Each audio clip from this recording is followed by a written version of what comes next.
નજીકના સમયમાં અમારે રામકથા સાંભળવા માટે આમંત્રણ હતું આપણા ગૌસે ઉપર અમે રામકથા સાંભળવા ગયા.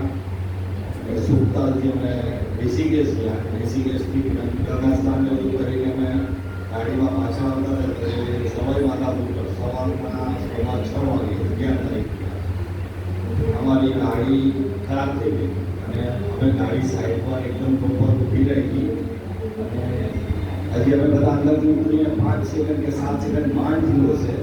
પાછળથી કાર ગાડી આવી જોરથી કમસે કમ 150 ઉપરની સ્પીડમાં હતી અને ચલાવવાનો ડ્રાઈવરે દારૂ લીધેલો હતો અને એવી રીતે ઠોકી કે જો અમે 5-7 સેકન્ડ પહેલાં બહાર ન હોત ને તો અમે લોકો બધા સેન્ડવિચની અવસ્થામાં હોત. એ કોઈ જીવતો તો ન જ.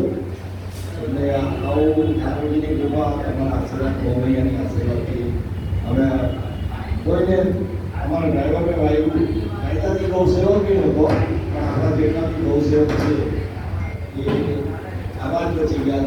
નખ બી વાપરો વાળ બી વાપરો નહીં ગયો અને એ જે ભાઈ ડ્રાઈવરને વાયુ એને બહાર સ્થિતિ સાહેબા પણ ભગવાનની દયાથી બધા રાધે રાધે થઈ જાઓ.